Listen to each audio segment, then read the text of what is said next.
They want me to change, but I ain't changing. Nah, I remain the same.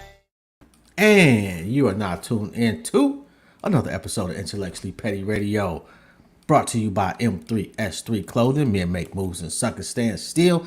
And as always, on the mighty Nerve DJs Radio Network. And y'all already know, man, every week, I say the same thing, and it's just facts. I only rock with legends, and today is absolutely no exception. We got rapper Red in the building. How you doing, man? What's good, man? I'm doing pretty good. How about you? I'm all right, man. How's life? How's your family? My family's great, man. Got a good family. Love my family, and they're all healthy, man. So I couldn't ask for more. Okay. You look like the most unrapperish rapper I've ever seen. You get that a lot? I do. Yeah, most definitely. I kind of like it. I kind of like the shock value that it has. Okay, and not only that, like I don't know if people have not gotten into your catalog. I mean, you've got straight up hip hop, you've got some country shit going on, you've got a little rock flavor going on. Is that to your advantage, or does that skew the listener a little bit? That's a good question. I've actually thought about that a lot too. If it does skew the listener, that'd be unfortunate. But oftentimes, I think it plays to my advantage, or at least from what I've seen, it has. It's allowed kind of anybody to at least have some type of song, like, genre-wise. A lot of people kind of stay in a lane most times with what their favorite music is. So I think, making a little bit of this, a little bit of that can open doors for other listeners. What's your favorite kind of music? Hip hop, 100%. Okay, and what was your I love hip hop moment? Like, what was it? A song? Was it a time? What made you a hip hop fan? It was definitely, as funny as it is, we would do with my family, we would do car trips to Canada, and my dad, he was a huge fan of NWA, and I was young, man, and he was playing NWA tracks, and it had to be like the Straight Outta Compton songs, and all those songs, with NWA that really, as a kid too, that made me fall in love with the storytelling and fall in love with one of my favorite things about hip hop in general is the ability to emphasize your delivery on things and really bring home your point with the way you use your voice. And I feel like that was that moment for me, was those records. And where you from? I'm from Detroit.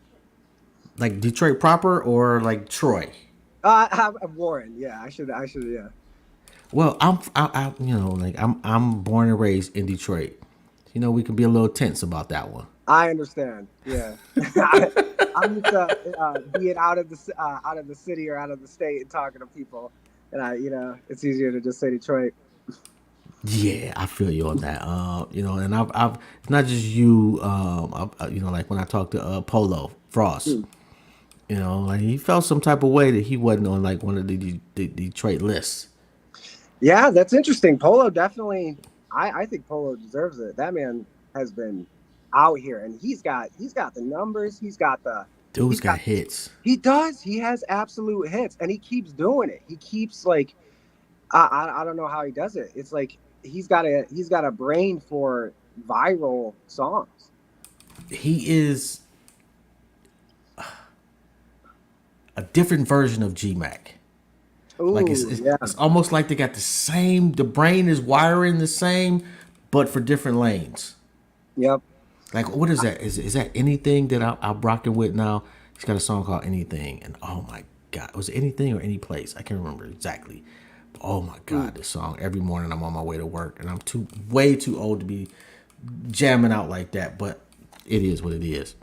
It doesn't. I'm definitely gonna have to check that out. Your father listening to NWA is unique. Well, actually, it's not. Not really. It just doesn't seem like you just don't fit. Like, at what point, at what point did you say, okay, you know what, this is actually going to be a good thing for me, and At what point did you separate? Because you had to have the Eminem comparisons. Yeah, yeah. At what point did you separate when people stopped saying, "Okay, you're trying to be like M"? Um, I think it started coming when because early on, of course, when I first started rapping and when I actually started to, when the talent started, started molding well, when you could actually see that there was potential there, that's when the comparisons were definitely at an all-time high. But I think it started separating with what you brought up earlier was like kind of genre hopping, kind of you know maybe the melodic nature of some of the tracks and um, I think I'm just not as mad.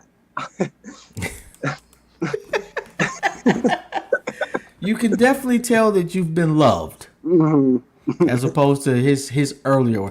Like, and I tell people all the time, like Eminem is just trash right now. Like, I'm sorry. Man, yeah, it's hard. It's When he hard. got sober, his talent just like his pen game remained, Mhm. but the delivery was substance based.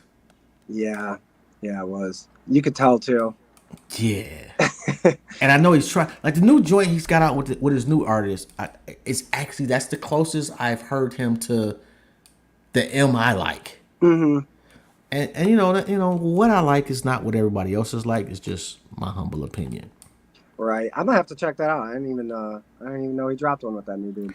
So are you signed with a major or what are you doing? I am not signed currently. I was actually just signed to um Twisted's label, M&E Magic Ninja Entertainment, and we did a run together, and then that pretty much just ended, all on good terms. But I really wanted to try to push it as far as I could go independently, and Okay. yep, being on the label, there's just so much that goes on in the label, especially a label where um, the the the main attraction to the label is the artist who created it rather than the people who are signed to it. So it's hard to ever break out of the shadow of that, and I think that's okay. That's totally okay. I think that's why they have success and why it was successful and why they could start a label. But as somebody who's just hungry, hungry, hungry, it's hard to always have opportunities come up for you in those situations because most of the time they're going to the head honchos. What's the dopest thing about you? Somebody calls me up tomorrow and says, "Why did you have Rapper Red on?" Why? What is the dopest thing I can tell them about you? I would say, a lot of my music is just I'm the last thing you expect. I think that's a strong thing I got going. I'm the last thing you expect, and I can do it all, man. What can't you do? It's got to be like, what's the weakness? When it comes to creativity, it's not too much because most of the video stuff, most of the engineering, I engineer, I mix, I all my own stuff. So there's not too much. I would have to be presented with a situation. Okay. Where I might have to learn it. I'm sure I have a weakness somewhere, but I haven't ran into it yet. What in your catalog? I want to introduce somebody to Rapper Red. Where do I start?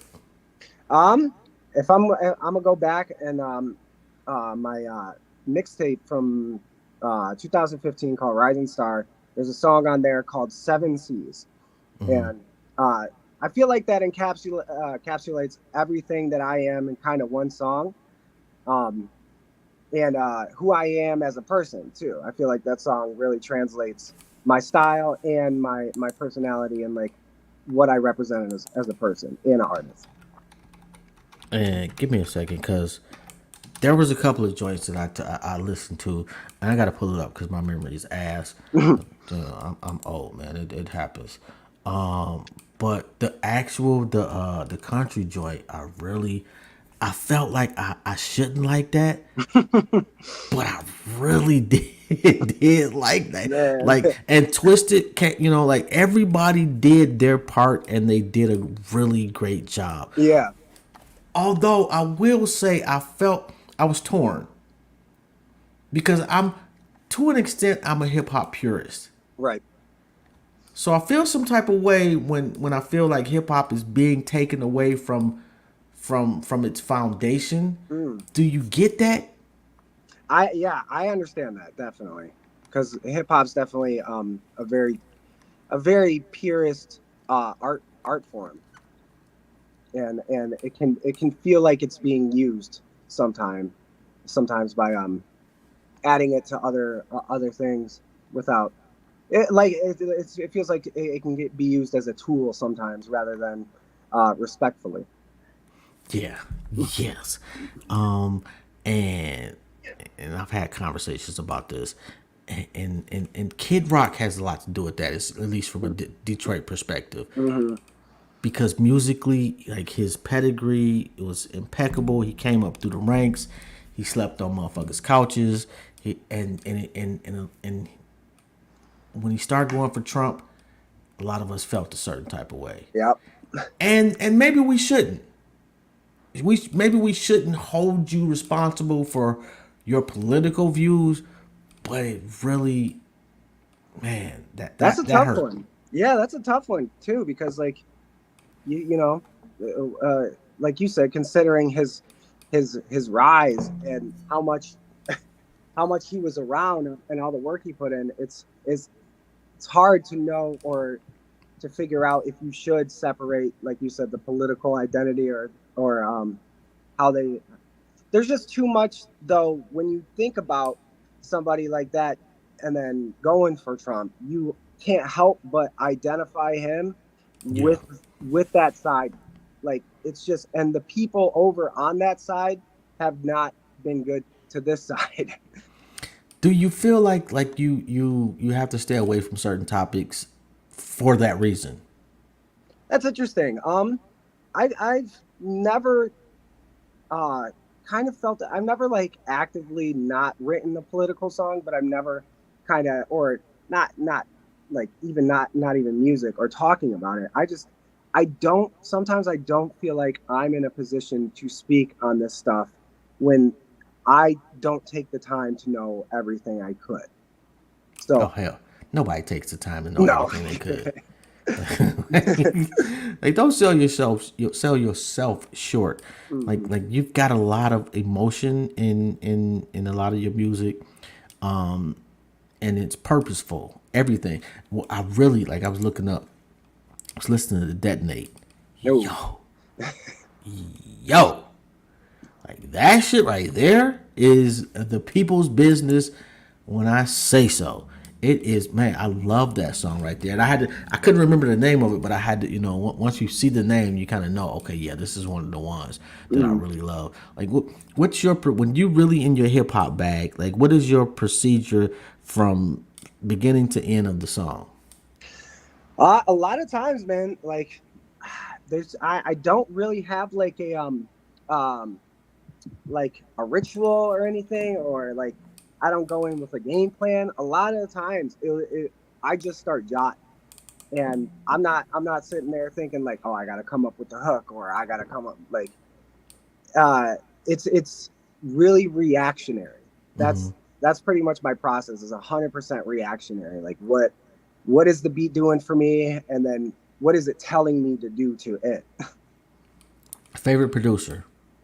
Favorite producer? Oh man, that's a great question. And respectfully to all the producers you've worked with, I don't want nobody feeling some type of way. Right. Ah, man. I I I man, I was always blown away. And this might be for nostalgia reasons and um it's not even necessarily hip hop, but it is, but it's a lot of pop too. Is Timbaland. Just because of his percussiveness and like his the way he wasn't afraid to just I don't know do anything with a beat. It was really inspiring to me. And he was kind of like a rapper on the beat sometimes when he was just making beats. Yo, what happened to Bubba Sparks?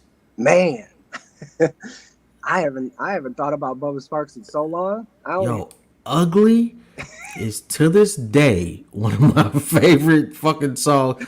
Like the beat and the way he rolled the beat was so disrespectfully respectful. Love that song. And he just, it's like Haley's Comet. The motherfucker showed up and disappeared.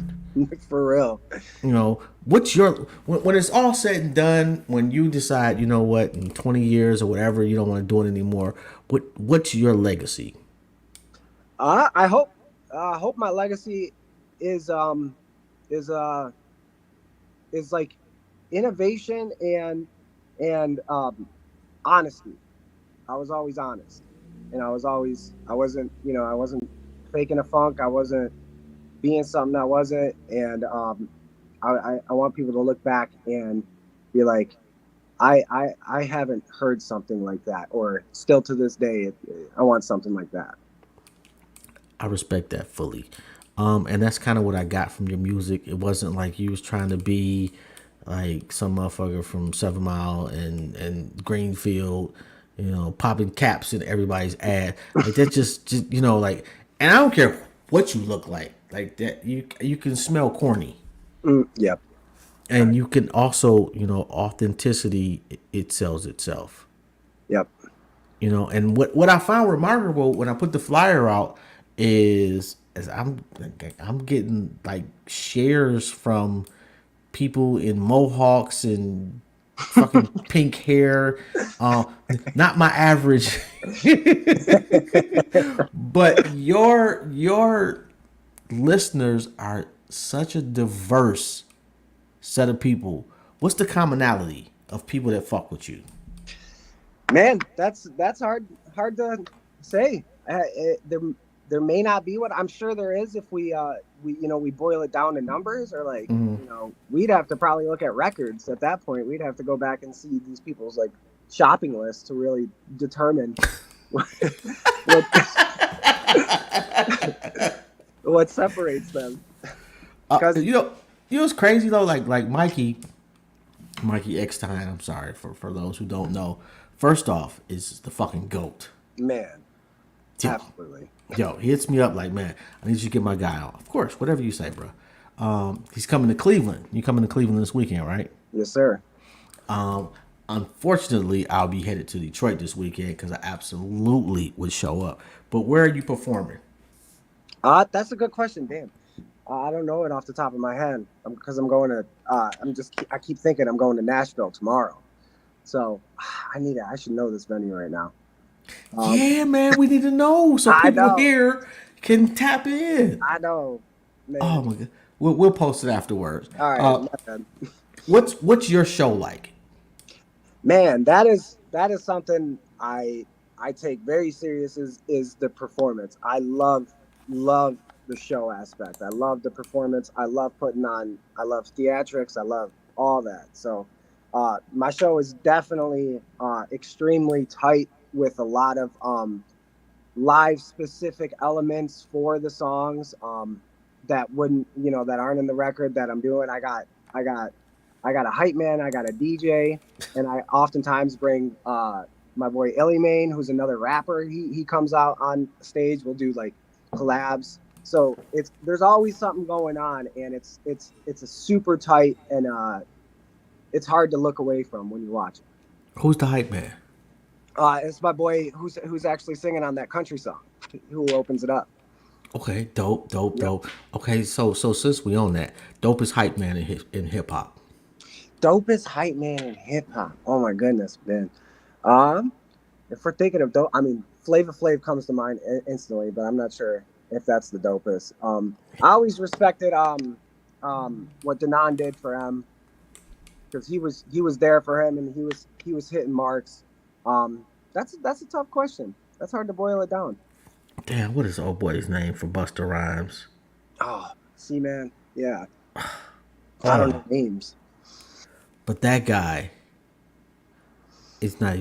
For me, when I think of hype man, I don't think of outside the song. I think of within the songs. And that guy performs the songs with the ultimate humility, knowing that Busta is the star, and he's okay with that. Like Flavor, there have been times where Flavor seems like I want to be the star. Oh yeah. A lot of times, let's be Oh, honest. yeah. And sometimes he actually is the star. Mm, You yeah. know, respectfully. Hmm.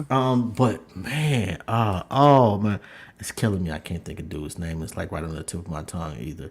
But yeah, okay. So hip hop wise, who you listening to? Right now I'm listening to a lot of Cole. I'm listening to uh, I got really into Ski Mask, the Slump God. I don't know why his his style and his what's a good word for it? I don't want to say ignorance, but his just his rawness on a beat. I understand because I am 51 years old and I love drill music. Man, drill music is, yeah, I feel It's, you. it's nothing like motherfuckers killing each other for my entertainment. Um, I know it's fucked up, but Hey man, take it back to the Coliseum. It's classic.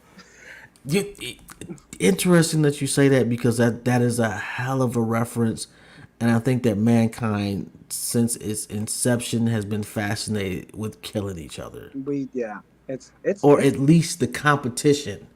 yeah, the competition at least for sure. Okay, do you fuck with battle rap? I do. Yeah, Or who I you don't like fucking to with? follow it too heavy these days, but Who you listening to? I'm like who you like though. like battle rap wise, I probably couldn't name any off the top of my head right now. Got to Like check out Ill Will. Ill Will. Yes, Okay, he's right there. He's right there in Pontiac. really? Okay, maybe Yeah, I have heard of Ill Will.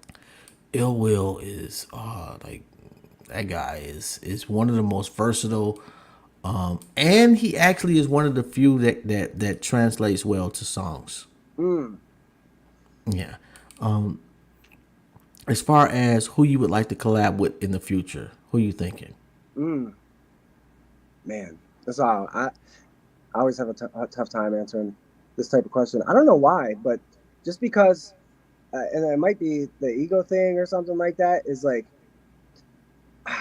I want to collab. Everybody, I want to collab with my idols. I feel like everybody wants to collab with their idols. So I always have like the bucket list, of course. Like, I'd love to work with Dre. I would love to work with Kendrick.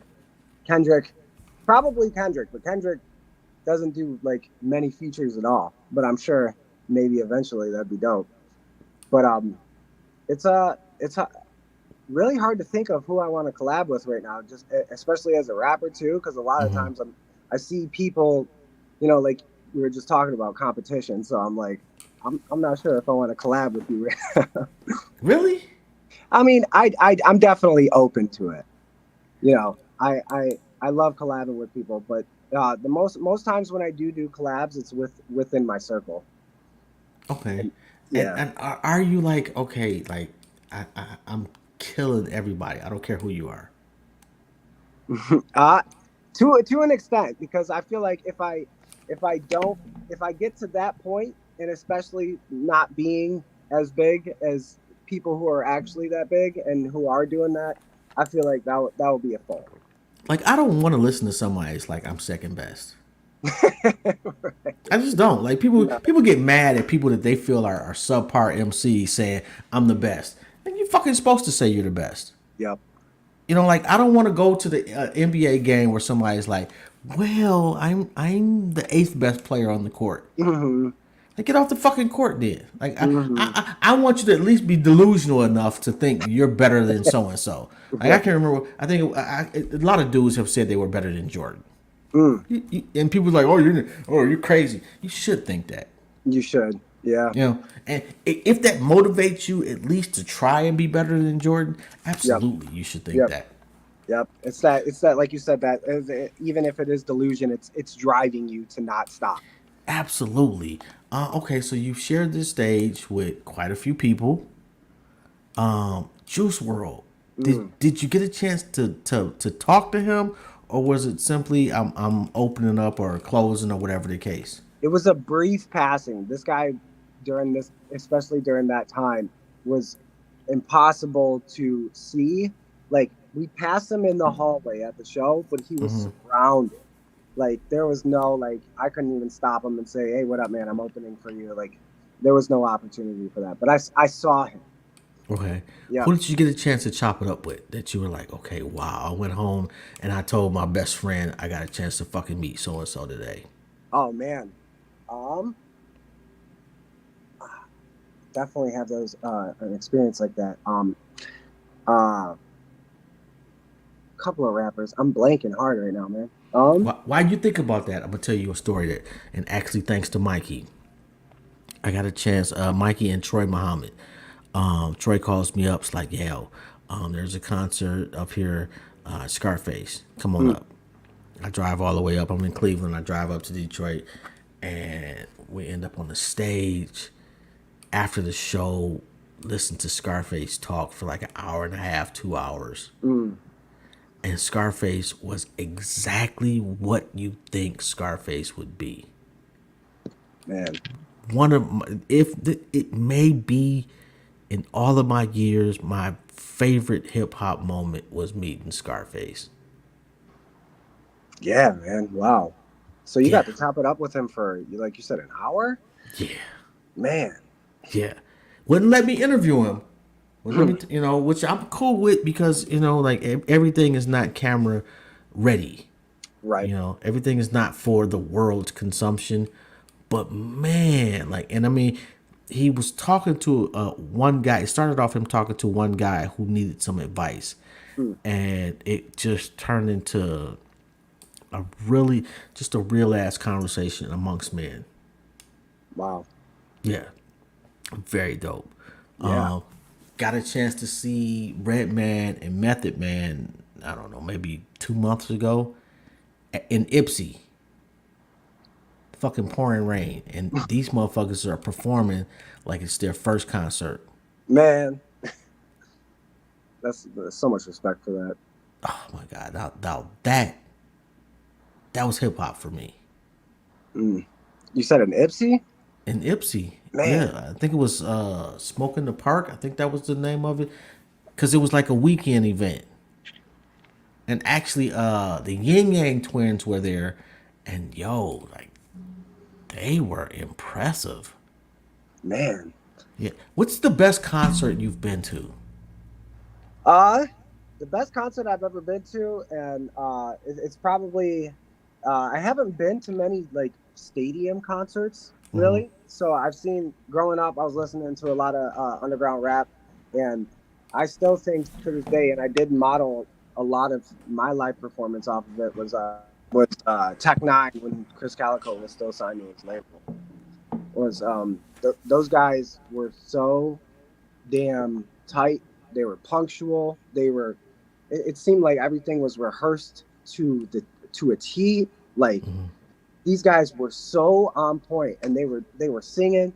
They're not doing they're not rapping over vocals. They're doing a cappella stuff, and it's just like it is so rehearsed and thought out that it really made me respect like the craft of devising a live show.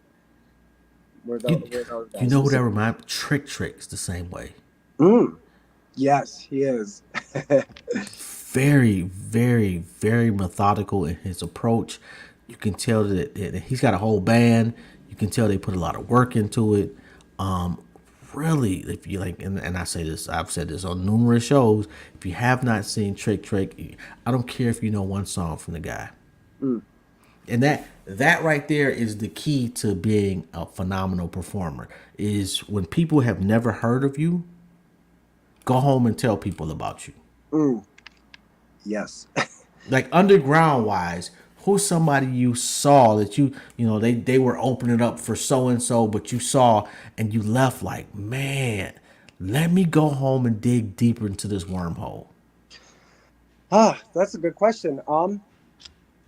It would probably be on one of the tours I've done. I might not have a specific name to throw out or anything, but when I would see, I can't remember this guy's name, but he was so dope, and he was he had a guy who played the keyboard, who played the trumpet, and sang with him, while the actual rapper was just doing his thing, and the way they had such chemistry on the stage too. And again, it was very methodical. They had it very, very planned out what they were going to do. And so I think it's more of like a culmination of artists over time who I have definitely downloaded and digested what they did and probably applied to it. So you go home and watch film tape. Yeah, most definitely. And how long have you been performing live? Man, I've been performing live probably the better half of my life now at this point. Probably for like 15 years. Okay. And at what point did you say, okay, you know what? Let me start watching this tape. And what was the growth? The growth is definitely knowing and being aware of what you're overdoing, because sometimes you know crowd reaction or crowd engagement, crowd Mm-hmm. work in general, that can be overdone all the time, and Man. you should never have to force a crowd to do what you want them to do. Yeah. And they should be able to just end up doing it for you because they think you're dope. And a lot of the times you're gonna get nights where the mood is just not there, like, Oh and my there's God. nothing you could do. Even the headliner, the person who's headlining, is gonna feel it, and that's who they're there for. And Yeah. sometimes it's just dead. What you ever been booed? Ah, not recently. Maybe like when I was coming up, when I was younger, maybe like high school, when I was rapping in high school. But like that's about it. What made you keep going? I I got the bug. I definitely got the bug, and I am obsessed. I love it, and this is the only thing I ever do. And I'm not laughing at you because I love that answer. I really do. And that's the key right there. And people don't, like, talent is so overrated. Although you are extremely talented, but there's a lot of talented broke people, Yes, there is. you know, and they're broke because they quit. Hmm.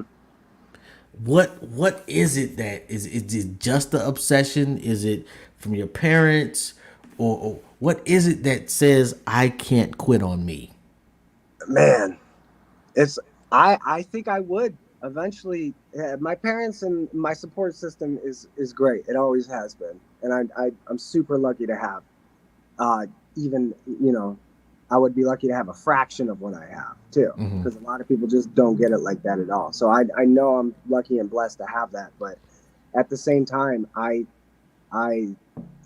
man, I think I would go crazy. I feel like my purpose would be over. You know what I mean? As a because like even if I were to say I would quit, if I stopped even doing music or entertaining or being around it or talking about like the process, oh man, I don't know what I would do. And when did your parents get on board? Like that had to not necessarily be the easiest sell. I want to be a rapper with my life. I remember my parents definitely knew I was rapping, I was writing. Um, I was the first time I ever recorded was on like a little computer mic and like a program I downloaded offline or something like that. It was really terrible. It was before puberty. It sounded awful. It just was not good. But I was, I was about it. So I just kept doing it. I wanted it so bad. And then I was with my boys downstairs, and I got them all to come rap with me. So they were basically doing like the double ups. Like I would be rapping, and then they would come in on the ends of the bars to hype it up. And then my dad was in the other room because we were in the basement, and he had an office right next to this room.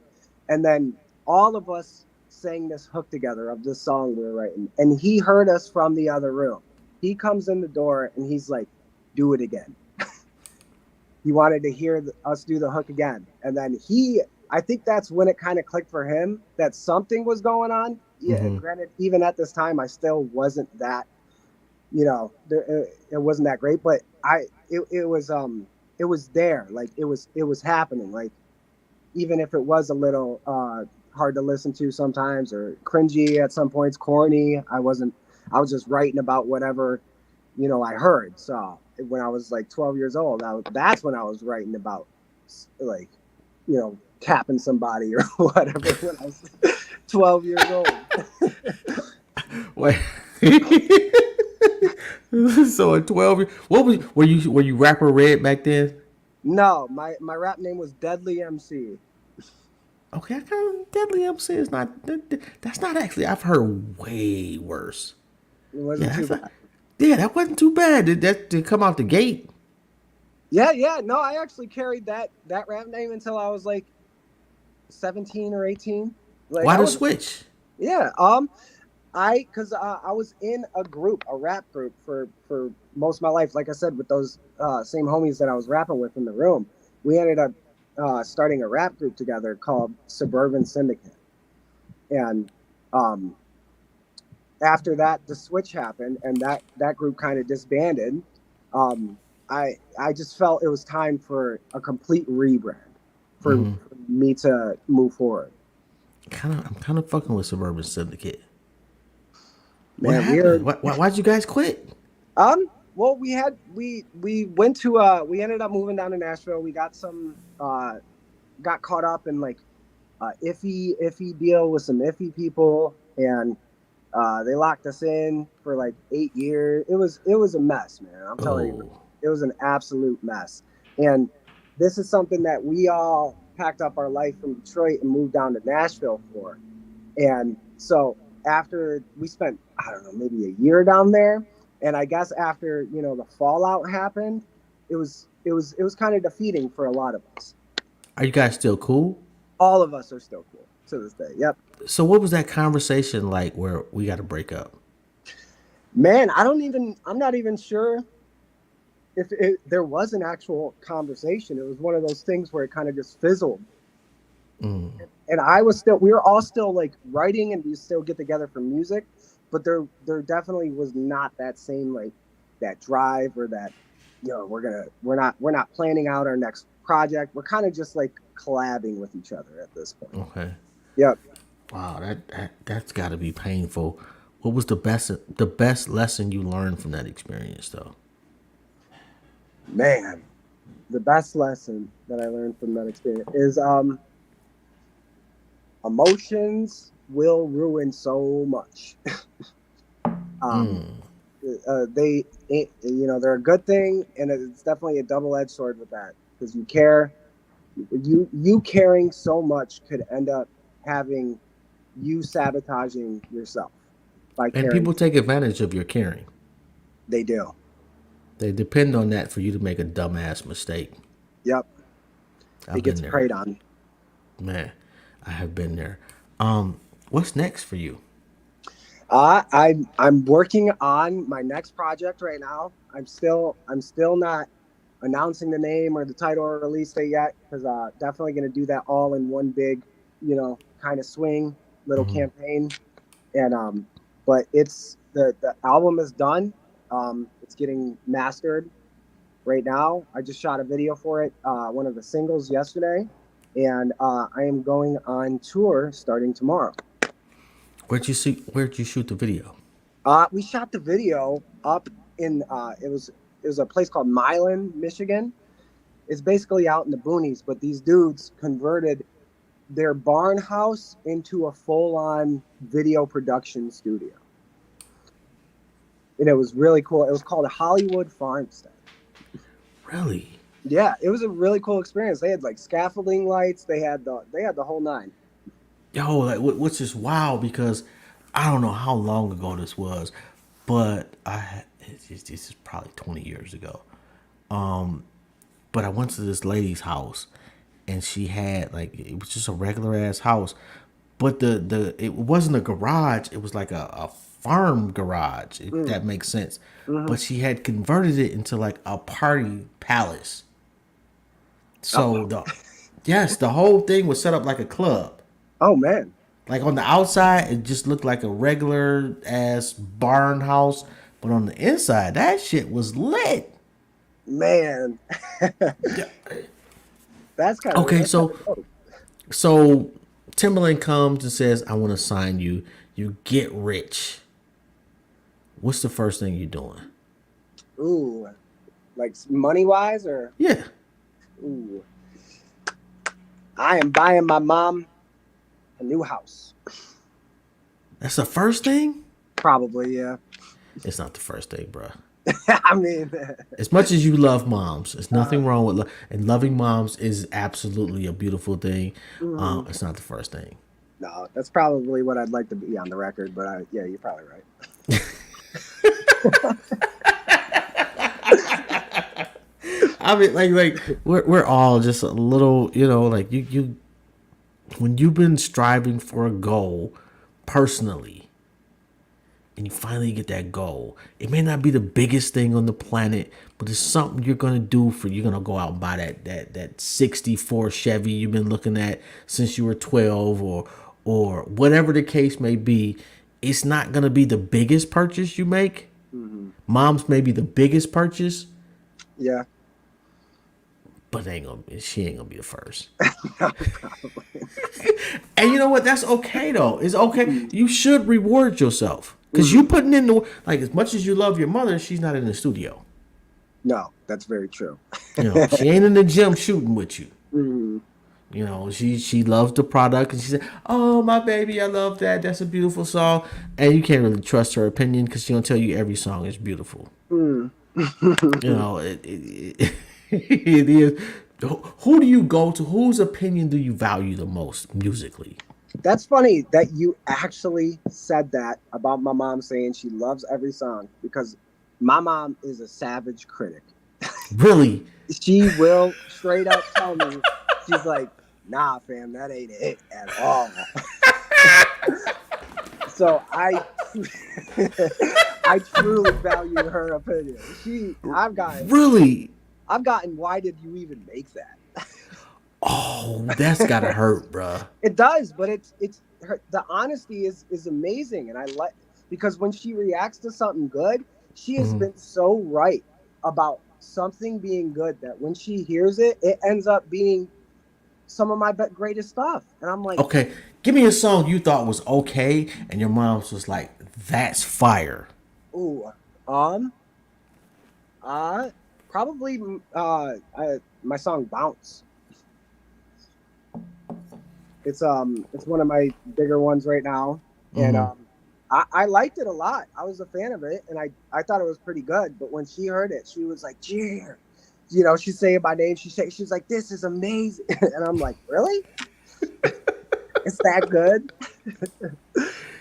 Yo, that's wild. Because Mm-hmm. my mother loved me way more than hip hop. Mm-hmm.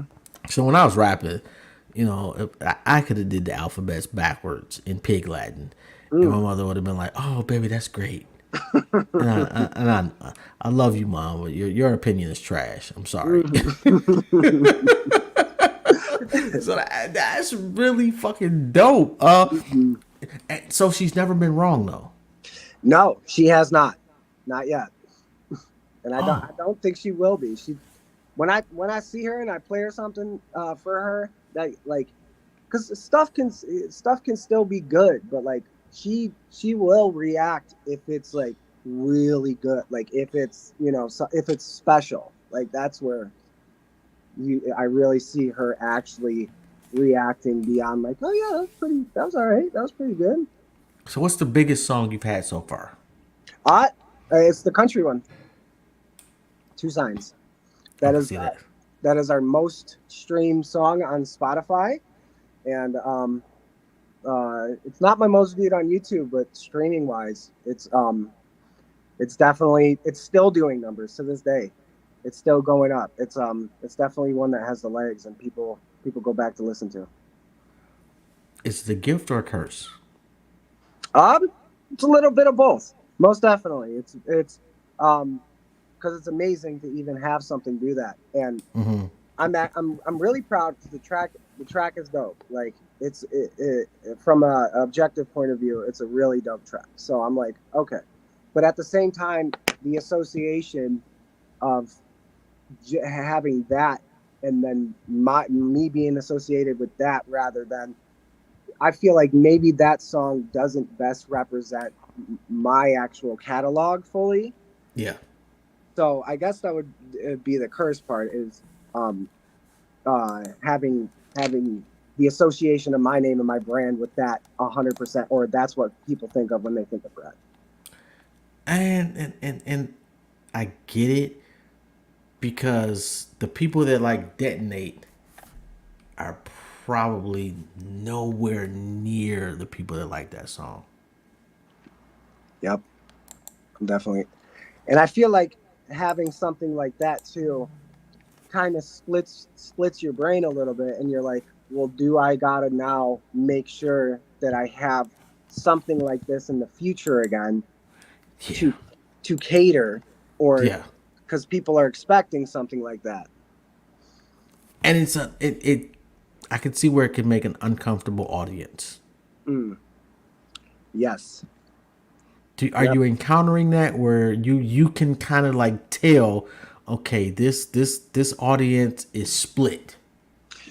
Luckily, it hasn't really happened yet, and I we might get a little bit. It might be easy to tell once we go out on this next run we're about to do.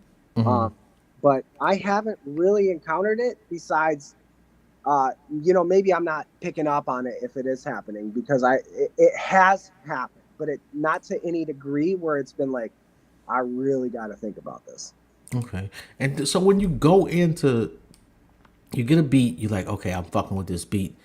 Is there a conscious decision? Are you thinking about the last song? Um, I'm definitely thinking about, yeah, to a certain degree. I'd like to say I'm not, but just because it's like anything. Once you sell something, you think about why it's sold. So it's like having that uh, uh, play in. Sometimes I do, and that's what I was basically saying about like it's splitting my brain, and Hmm. maybe I should have something like that for my next project ready to go to. Is but most of the time, it's still a liberating venture. Is making music. It's not too much. And I will say this is my 2 cents, and it doesn't count for anything. But I think that you're at a level in every lane that will sustain you. Thank you. So those people that like the country song, Mm, the ones that only like the country song mm, aren't fans. right, They're fans of country music, and you just happen to catch that wind. right. But people that are fans of just good quality music are gonna fuck with you. And I think that's what you're going for. That is definitely yes. So yeah, I definitely definitely am proud of you, bro. Like Thank you. and I've been listening over the last couple of days. And I'm like, okay, and I even had to text Mikey, like, yo, your boy's kind of dope. Well, we all people say don't judge a book by its cover, but we all do. Yeah. That's the point of having the fucking cover to a book. Yeah. Oh. 100%. So, and you like, and it's not just you. There are all types of avenues where I'd look at the cover and be like, yeah, this probably ain't for me. Hmm. Like if there's, I'm not gonna go into it, but there's just certain genres that just, for me, I'm past that point in life. Hmm. But I'm not one of those old heads that shit on this generation Right. because I remember being this generation, Yes. and I didn't want people shitting on what we was doing. Hmm. Yep. Do you have kids? No. No kids. 25, 30 years from now, your son comes to you and he's rapping Mm. and he's talking about shit that has absolutely nothing to do with his real life. Ooh. Are you okay with that? Wow. That's a really good question. Huh. I kind of got gently. I wouldn't say nobody sat down with me and was like, if you don't cut this shit out, what you're doing right now, that's gonna be that. That's gonna be it. So I kind of just got mostly encouraged to be, to go into the lane of authenticity rather than just being like, what you're doing is dumb. It kind of was a combination of both things with that. Like I started once I started getting older too, I started Mm-hmm. wanting to express myself more, not just talk about some bullshit or whatever. So I think I would just I'd probably be similar about that. Like I'd probably like that he's catching a vibe, he's into the music, like because that was the same thing that happened with me. I was definitely on some garbage when I But you know started. what? Your father recognized that like it's kind of like finding a diamond in the trash can. Mm. Like even you was on some garbage, but he saw there was talent to that, Hmm. and that makes a difference. I interviewed. I don't know if you fuck with Derez Deshawn. Mm. Interviewed him. I don't know, a couple of weeks, maybe last month. Mm. But he's like again, judging the book by the cover, looks like the gooniest motherfucker ever. But if you listen to the shit that he says, Mm. he's one of the greatest songwriters of his time. Mm. And he Damn. talks about just real life shit. Has he done some shit that he regrets? Yeah, sure. But the way he puts it is from a personal perspective as opposed to, yeah, I'm super goon or whatever. And that's what I don't like. I don't really, like what you're saying is what you're saying if that's your story. The Hmm. problem with hip hop is that a lot of motherfuckers be like, "This is my story, bruh. Stop it." You went to Cranbrook and had both your parents, that type of shit. Right. It's like, bruh, like you're not that guy, and it's okay to not be that guy. Hmm. Um, Somebody comes to you and they want advice in just the music business in general. What's your first thing? uh Probably to you gotta have thick skin. Be ready to have um you can't be terribly sensitive about everything. Um, I don't know. There are some sensitive people out there who have been successful, but a lot of things will not um, won't go your way at first, and you gotta make your way, and you have to have 100% blind faith, like we were talking about earlier, to the point of delusion. You have to like believe and not stop believing, because that is the only way you will continue to progress, because you have to believe in yourself. You can't second guess yourself at all. Yo, that I agree with 10,000%. So I've been doing this shit for like 8 years now. And first off, when I started, nobody was doing podcasts. Mm. Not a whole fucking planet is doing a podcast. Hmm. But I'm just an old motherfucker. I don't care. I'm not dying my shit. When I look old, I'll be bald. I don't give a fuck what you think.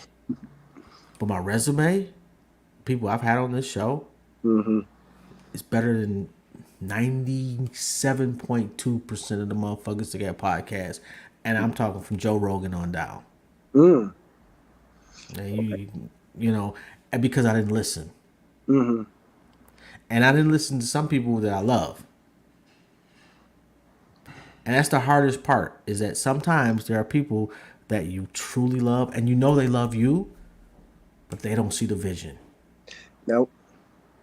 Happens too often too. Yeah. And Hmm. sometimes you gotta say I love you, and that's cool that you don't see it, but I do. Hmm. How did you run into Mikey? Man, the funny thing is we were talking before about my old rap group growing up, and I remember, I think I messaged Mikey on Facebook, like when I was like 16 or 17, because I knew he was handling all these shows. Like I knew, like I think we heard through some people we were working with or something that this was the guy you wanted to get to know. And if funny enough, back then we messaged him, never got through. Like it just, you know what I mean? This man, he's a busy man. Everybody wants to link up with him. So we never got through to him during that time. And I think actually getting once I got signed to the label was when um, I was finally able to get in the room with Mikey. Was having people, because the label guys knew him, the owner of the label knew him, and they often worked with him. So that's how I was able to get in a room with Mikey, and I was able to share my music, and then we've had an ongoing, back and forth since maybe 2016 now. Very, very, very good person. Yes. And he doesn't hit me up too often and say, "Hey, I need you to do so and so." If anything, it's the opposite. I'm hitting him, "Hey, whatever you need, bro, I got you. Just let me know." So every once in a while, he throw me a bone.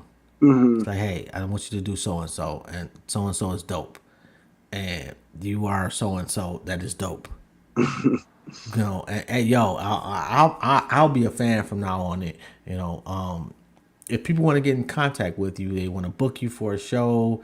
Do you have merch out there? I have merch out there. I'm gonna have it. Uh, we just moved all my merch off of the label website, so we're gonna be. I should have it up by this weekend. Is going to be a website called Detroit Records, and we're going to have all my merch up there where you can order it online, and if not, you can definitely get it on tour with the shows I'm playing, which I'm going to have to figure out the Cleveland show too. Boy, like what we doing here, bro? You got. I know it's this week. My guess would be the Grog Shop. The Grog Shop. Sounds familiar. Let me see if I can. And multitasking is not my thing, man.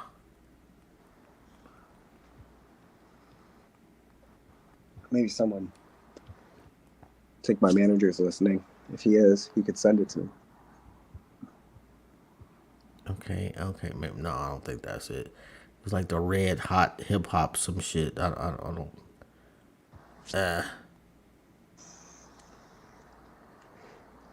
I'm trying to help you out here, bruh. I appreciate it. I know. I'm coming with a lack of information. I know where I'm playing in Nashville tomorrow. Oh, where in Nashville? Oh, the City Winery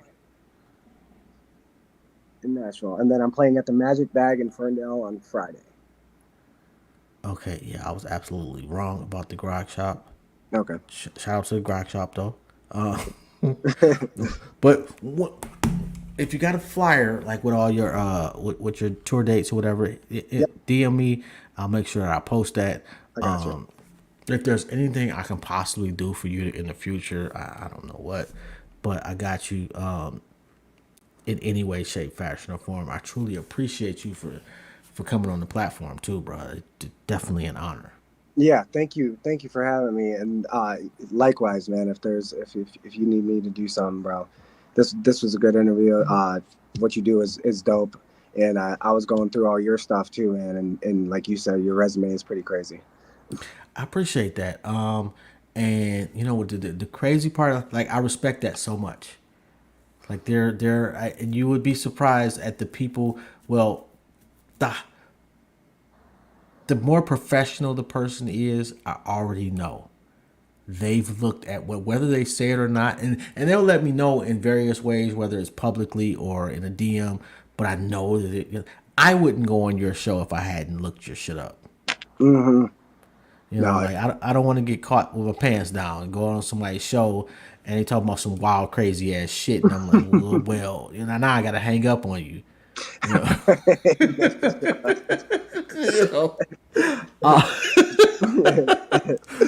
So yeah, I definitely respect that 1,000%. Yo, and when you talk to moms, tell her I said thank you for being so fucking dope, because I appreciate her honesty and her ear. Absolutely, man. Yeah. Yo, and don't. I'll Yo, and what I'm gonna do is I DM you my number. Like I said, if you need anything, man, please don't hesitate to ask. This has been phenomenal, man. Really enjoyed the conversation, man. You dope. Thanks, man. Likewise, everything. This whole experience was awesome. I love the way you do it, bro. And one more question though. What's the change that from being on a major or from being signed to a label to doing it yourself that you see making that you wanted to make from the beginning? Um, I I knew I needed to do this, and it's been a luxury not to have to, but it's also I feel like it's also hindered the vision a little bit is to be 100% hands on with the entire process, and not delegating certain even creative aspects to other people.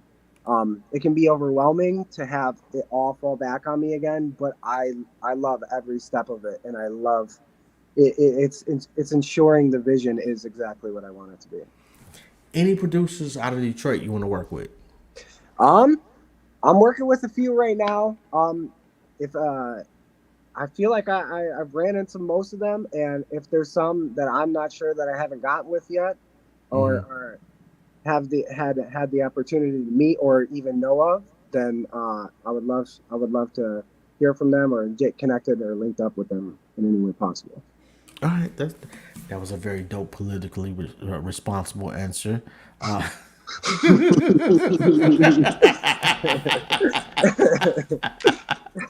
on that note, man, I will let you go, man. Shout out to you, man. Much success for you in the future. And like I say, man, you got a home here at Intellectually Petty Radio.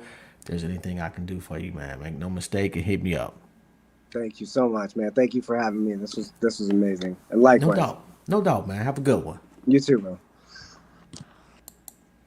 Yo, you already know, man. This is Jobs, and you have tuned into another episode of Intellectually Petty Radio. If you have not done so already, make sure you subscribe to the channel, like, and all that other shit that I'm supposed to say, that I'm required or obligated by the YouTube standards. Anyway, man, shout out to the family at Nerve DJs Radio, DJ Johnny O, Big Hef, DJ Squirt, T Rex, you know the whole nine, man. And shout out to M3S3 Clothing and my guy Fred over there. And Mikey Eckstein for the plug. Man, this is a very dope interview. Shout out to Rapper Red, man. Wish you much success in the future. Wish you? Did I say wish you? Yeah, wish you much success in the future. Anyway, this is Jobs, and I'm out.